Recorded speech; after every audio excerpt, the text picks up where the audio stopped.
এজন্য একদলীয় জোট যদি কোথাও যদি কোনো প্রয়োজনে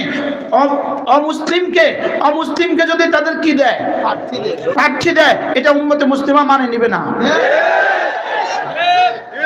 মনে হয় বুঝেন নাই কি বলছি, বলেন বুঝে কোন? ইসলামী জোট অমুসলিমকে প্রার্থী দিতে পারে না। যদি প্রার্থী ইসলামী জোট অমুসলিমকে দেয়, এই জোটের সাথেও আমরা নাই। কিটা ঠিক? ইসলামের সাথে আছে, আমরা ইসলামের সাথে আছি, বলেন না।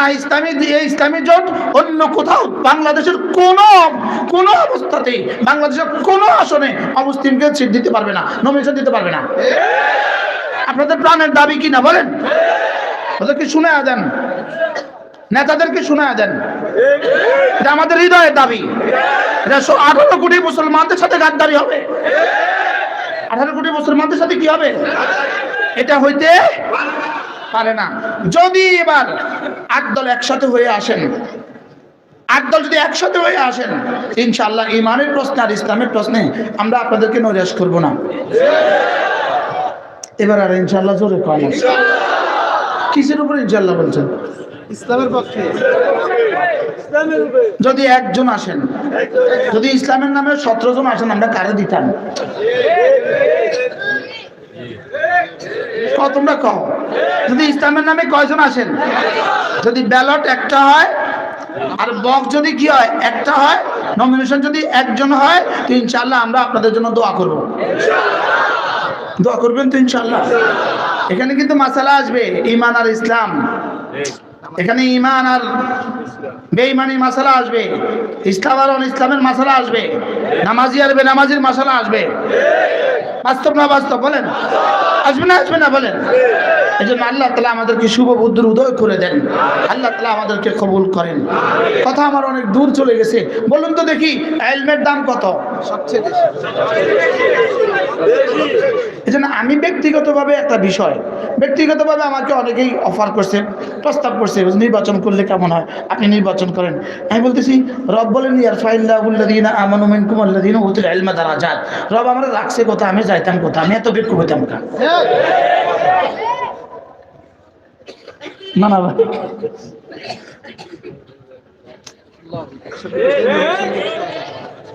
কি বলছি বলেন? কি কইছি কোন? বুঝে কম তো কি কইছিলাম? রব রাখছে কোথায় যাবে? আর আমার রাখছে কথা, আমি যাইতাম কোথা? আচ্ছা, দোয়েল পাখি চিনেন না? বাংলাদেশের পাখির রাজা কে? দোয়েল। আচ্ছা, দোয়েল পাখি যদি এই ছোট্ট একটা এই কি বলে এটাকে ফড়িং একটা দেখে, তার পিছনে ছুট দেয় কিনা? দোয়েল যে ফড়িংটার পিছনে, ক্যাচর পিছনে ছুট দিছে, দোয়েল কি জানে সে যে পাখির রাজা? সে যদি জানতো সে পাখির রাজা, সে জীবনে কোনদিন ক্যাচর পিছনে দৌড় দিত? তাহলে ক্যাচর পিছনে দৌড় দিছে কেন? সে কি সে জানে না, এই জন্য ক্যাচর পিছনে দৌড় দিছে। আমরা দৌড় দিছি কি লিগা? জানি কি হয়। আল্লাহ আমাদেরকে বুঝ দান করেন। আমার পঠিত আয়াতে কারিমা কাদ আফলাহা, এক শব্দ কাদ আফলাহা, কামিয়াব হয়েই গেছে।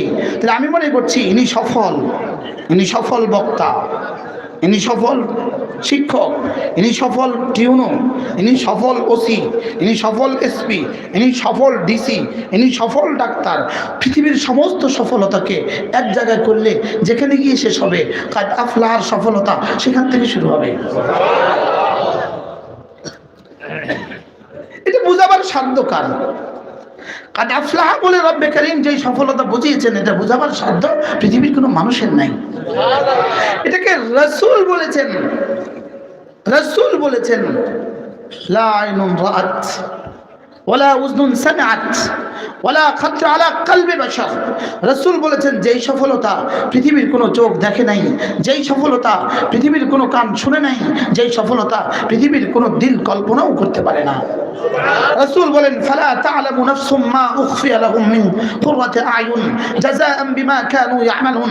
রাসূল বলেন যদি চাও তুমি এই আয়াত কারিমা তেলাওয়াত করো, আল্লাহ তাআলা বলেন আমি তোমাদের জন্য এই পরিমাণ নিয়ামত গোপন রেখেছি পৃথিবীর কোনো নফস জানে না। ফালা তালামু লা লা নাফিয়া নাফসুন নাকিরা আন নাকিরাতু তাহতা নফি তাউম্মু। তাহলে তরজমা কি হচ্ছে? জিবরিলও জানে না। জিবরিলও, তাহলে আমাদের সফলতা, আমাদের ঈমান আমলের সফলতা কোথায় এটা জিবরিলও জানে না। সুবহানাল্লাহ বলেন। এখন আমরা তো যেমন ধরেন ফজরের নামাজের 2 রাকাত সুন্নাত। বলেন কি বলছি? সবাই বলেন তো, বুঝে কন কি বলছি একটা শব্দ। এবার জিজ্ঞেস করেন হুজুর, আচ্ছা ফজরের 2 রাকাত সুন্নতের দাম কত? একটু জিজ্ঞাসা যায়, প্রশ্ন করেন। এবার রাসূল বলেন রাকাতা সালাতিল ফজরিন খায়রুম মিনাদ দুনিয়া ওয়া মা ফিহা। আল্লাহর নবী বলেন ফজরের 2 রাকাত সুন্নাত দুনিয়ার মধ্যে যা আছে তার চেয়েও দামি। ফজরের 2 রাকাত সুন্নাত দুনিয়ার মধ্যে যা আছে তার চেয়েও দামি। এবার বলুন তো দেখি কত সম্পদের মালিক হলে দুনিয়ার মধ্যে যা আছে তার চেয়ে দামি হবে? এটা কি সম্ভব? এটা আমি বাচ্চাদেরকে বারবার উঠতে বলছিলাম, তখন ওরা উঠে নাই, এখন কিন্তু উঠতেছে ঠিক হই। আমরা তো বুঝে শুনে কথা বলার চেষ্টা করি, বুঝলেন না? বাচ্চারা ডিস্টার্ব করে। রাকাতা সালাতিল ফজর খায়রুম মিনাদ দুনিয়া ওয়া মা ফিহা। ফজরের 2 রাকাত সুন্নাতের দাম দুনিয়ার মধ্যে যা আছে তার চেয়েও দামি। এবার বন্ধু বলো তো দেখি, যদি কেউ ঘোষণা দেয় আগামী দিন ফজরের 2 রাকাত সুন্নাত পড়লে 500 টাকা দিবে, বলুন তো দেখি বাংলাদেশে মুসলমান কি পরিমাণ মসজিদে যাবে? হ্যাঁ, যাবে না। তোমার কাছে 500 টাকার বিশ্বাস তো হয়ে গেল, লেকিন তোমার নবীর কথা খায়রুম মিনাদ দুনিয়া ওয়া মা ফিহা, দুনিয়ার মধ্যে যা আছে তার চেয়েও দামি, এটা তো তোমার বিশ্বাস হয় নাই। বাস্তব না বাস্তব বলেন? হ্যাঁ সত্য না মিথ্যা কইছি? তাহলে আজকে থেকে নিয়ত বানাও, আজকে থেকে ফজরের সুন্নাত পড়বই পড়বো আরো জোরে ইনশাআল্লাহ। এবার যদি সুন্নতের যদি এত দাম হয় তাহলে ফজরের ফরজের দাম কত? এবার রাসূল বলেন সুন্নতের দাম তো আমি বসালাম, আমি দিলাম, লেকিন রাসূলও নিজের থেকে দেন নাই। ওমা ইয়ানতিকু আনিল হাওয়া, রাসূল নিজের থেকে দেন না যতক্ষণ না তার রব তাকে না বলেন। এবার ফজরের ফরজের দাম কত? এবার রাসূল বলেন মান সাল্লা সালাতাল ফজরে ফাহুয়া ফি দিম্মাতিল্লাহ, ফজরের নামাজ পড়লো যে আল্লাহ জিম্মায় ঢুকলো সে। স্লোগান দাও, ফজরের নামাজে পড়লো যে আল্লাহ জিম্মায় ঢুকলো সে। ফজরের নামাজে পড়লো যে আল্লাহ জিম্মায় ঢুকলো সে। এজন্য আমি আশাবাদী এবারে যারা নির্বাচন করবেন বাংলাদেশে, ইসলামের যারা নামে না যারা নির্বাচন করবেন, এদের কারোর আজ থেকে নির্বাচন পর্যন্ত ফজর ছুটতে পারবে না। এবার আর জিয়া জোরে কর না কি? এবার বুঝা গেল, এবার তাহলে বলতে হবে ইসলামী আন্দোলনের যত নেতা কর্মী আছে কেউ ফজর ছাড়তে পারবে না। যদি ফজর ছেড়ে দাও বন্ধু, আল্লাহ জিম্মা থেকে বের হয়ে গেলে। ফজর ছেড়ে দিলে আল্লাহ জিম্মা থেকে তুমি বের হয়ে গেলে। ফজর নামাজি ইমাম আর মুয়াজ্জিন আর তাবলীগের 2-1 ছাড়া বাকিরা কোথা থাকে?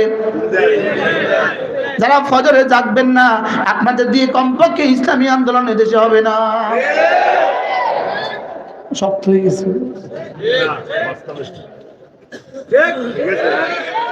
ফজরের নামাজে পড়লো যে আল্লাহ জিম্মায় ঢুকলো সে। এজন্য আমি এক প্রজন্ম চাই যে প্রজন্মের নাম হবে ফজর প্রজন্ম। সুবহানাল্লাহ বলেন। আমি এক আন্দোলন চাই যে আন্দোলন নাম হবে ফজরের নামাজের আন্দোলন। আমি বলি বন্ধু, আল্লাহর কসম, যেদিন এ জাতির ফজর আর জুমা এক হবে সেদিন তোমাকে আর আন্দোলন করতে হবে না, হুকুমত তোমাকে রব গিফট করবে। কি বলছি? ফজর আর জুমা যেদিন এক হবে, এজন্য বন্ধু নিয়ত করো ফজর আর ছাড়বো না। বলো বন্ধু, ফজর আর করবো না কাজা। আবার বলেন ফজর আর করবো না কাজা। ফজর আর ছাড়বো না, ফজর আর ছাড়বো না। সবাই বলেন ফজর আর ছাড়বো না। আমি বলি ইনশাআল্লাহ, ইনশাআল্লাহ। হাত উঠাইয়া ওয়াদা করলাম ভাই, ফজরের নামাজে নিশ্চিত করে মরতে চাই সবাই। কি ভাই, কি রকম ইনশাআল্লাহ ভাইয়া? বলো ফজরের নামাজ নিশ্চিত করে মরতে চাই সবাই। ইনশাআল্লাহ ইনশাআল্লাহ হাত উঠাইয়া ওয়াদা করলাম ভাই, ফজরের নামাজে ঠিক করিয়া মরতে চাই সবাই, ফজরের নামাজে ঠিক করিয়া মরতে চাই সবাই। বলো ফজর, আবার বলেন ফজর, আবার বলেন ফজর। আমি এক প্রজন্ম চাই যে প্রজন্ম ফজর পড়বে। আল্লাহর কসম আমার মন চায়, আমি এক আন্দোলন শুরু করছি, যে আন্দোলনের সভাপতি আমি, সেক্রেটারি আমি। শুকর আদায়ের জন্য বলি, এতগুলো মিডিয়ার সামনে শুকর আদায়ের জন্য বলি, শুকর আদায়ের জন্য বলি, শুকর আদায়ের জন্য বলি। আমার ফজরের জামাত ছুটছে কবে আমার জীবনে কোনোদিন মনে নাই। আলহামদুলিল্লাহ, আবার বলেন আলহামদুলিল্লাহ। ওমা উবাররিউ নাফসি ইন্নান নাফসা লাআম্মারাতুম বিসসু। আর ফজর বলছি তো এই জন্য, আল্লামা ইবনুল কাইয়িম আল জাওজিয়া তিনি বলেন, একজন মুসলমানের উপরে আল্লাহর পক্ষ থেকে সবচেয়ে বড় পরীক্ষা হলো ফজরের নামাজ। সবচেয়ে বড় পরীক্ষা কি? পরীক্ষা যদি সবচেয়ে বড় হয়, পুরস্কারও সবচেয়ে বড় হবে। সুবহানাল্লাহ বলে।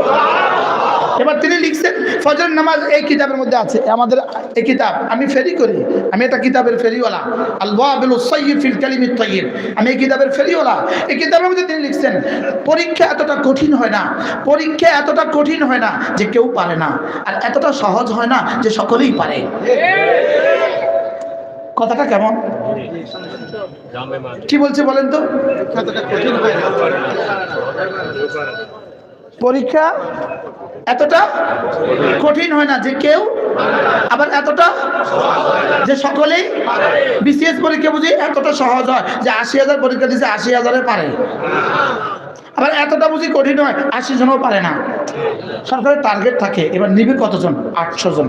মাসালান নিবে কতজন? ৮০০ জন। পরীক্ষা দিচ্ছে ৮০,০০০। এমনভাবে পরীক্ষা প্রশ্নটা করে যে ৮০০ জনই পাস করে, বাকিরা ফেল করে। এবার বলুন তো দেখি ফজর নামাজ কি? পরীক্ষা।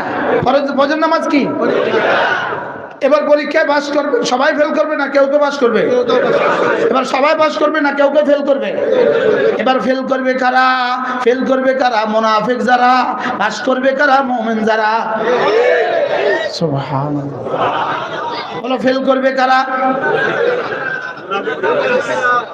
আমরা যারা বক্তা আছি, আমি আগেই বলছি আমরা বক্তা, ওনারা হলো ওটা ওলা, আমরা কি? আমরা বক্তা। বক্তারা যখন যায় ঘুমায় রাত ৩টা রাত ৪টা, ১,০০,০০০ শয়তান তাদের কাছে আসে, ১,০০,০০০ শয়তান। কেউ মাথার তেল লাগায়, কেউ পায়ের দাবা, কেউ এত রাত ৩টা বয়ান করছেন, এখন ঘুমান, আটটু ঘুমান, আটটু ঘুমান, আটটু ঘুমান। আমাদের অলি বলি দামাত বালাটা বললেন আমি টের পাই, ওটা যে আমরা আদর করে আমি এটা টেরই পাই। আমি এটা কি পাই বলে? আমি এটা টের পাই, ও যে আয়া পড়ছি আমি এটা টের পাই। একবার কুমিল্লাতে বলেন আমি এটা সাত টের পাই, আমি তো রোজ আনা টের পাই। আমি গতকালকে শুইতে গেছি তখন 4টা 20 বাজে, 4টা 20, 4টা 20 আমি শুইতে গেছি। আমি ঘড়িতে অ্যালার্ম দিছি 5টা 20। কয় ঘন্টা? 5টা 20 যখন অ্যালার্মটা দিল, মন চাইছে মোবাইলটা একটা ছাড়তে। কি রে সারাদিন সারা পরে 4টা 20 ঘুম আর 5টা 20 অ্যালার্ম, উপায় আছে?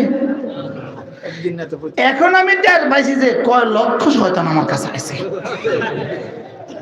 শয়তান আমারে বহুত সুন্দর করে বুঝাইছে, বহুত আদর করছে।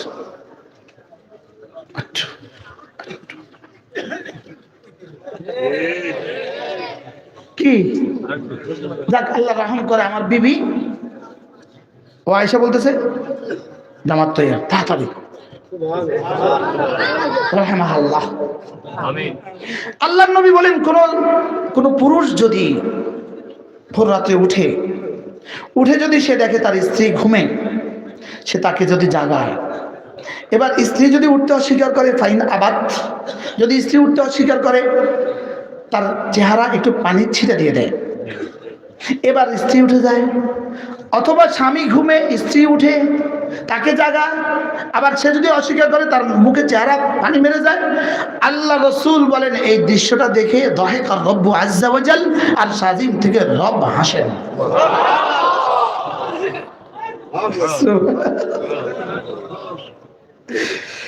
তাহলে ফজরের নামাজে পড়লো যে আল্লাহ জিম্মায় ঢুকলো সে, ফজরের নামাজে পড়লো যে আল্লাহ জিম্মায় ঢুকলো সে। যে জাতি ফজর পড়বে না এই জাতি ইসলামী হুকুমত জীবনেও স্বপ্নও দেখবে না। কি বলছি বলেন? যে জাতি কি দেখবে না? ফজর পড়বে না। বলেন বলেন কি বলছি? মান সাল্লা সালাতাল ফজরে ফাহুয়া ফি জিম্মাতিল্লাহ। ফজরের নামাজ পড়লো যে আল্লাহর জিম্মাদারিতে ঢুকে গেল, যে আল্লাহর জিম্মাতে ঢুকে গেল। তার রিজিকের জিম্মাদার আল্লাহ, তার সুস্থতার জিম্মাদার আল্লাহ, হায়াতের জিম্মাদার আল্লাহ, তার বিয়ে করার প্রয়োজনে স্ত্রী দেওয়ার জিম্মাদার আল্লাহ, সন্তান হওয়ার প্রয়োজনে সন্তান হওয়ার জিম্মাদার আল্লাহ, তার রিজিকের জিম্মাদার আল্লাহ, বিদেশে ভিসা দিয়ে দেওয়ার জিম্মাদার আল্লাহ, বিদেশে গেলে একামা দেওয়ার জিম্মাদার আল্লাহ, তার ব্যবসাতে বরকত দেওয়ার জিম্মাদারি আল্লাহ, তার দোকানটাকে হেফাজতের জিম্মাদার আল্লাহ। মান সাল্লা সালাতাল ফজরে ফাহুয়া ফি জিম্মাতিল্লাহ। আমি যদি বলি, আমি কসম খেয়ে বলি, যদি আমাকে বিবিসি প্রশ্ন করে ভূমিকম্প থেকে বাঁচার কোনো তাবিজ দিবেন কিনা, আমি বলবো হ্যাঁ, ভূমিকম্প থেকে বাঁচার তাবিজ ফজরের নামাজ। সুবহানাল্লাহ বলেন না। আবার বলেন ভূমিকম্প থেকে বাঁচার তাবিজ কি বন্ধু? ফজরের নামাজ ভূমিকম্প থেকে বাঁচার তাবিজ। মান সাল্লা সালাতাল ফজরে ফাহুয়া ফি জিম্মাতিল্লাহ, রাওয়াহুল বুখারী। সুবহানাল্লাহ।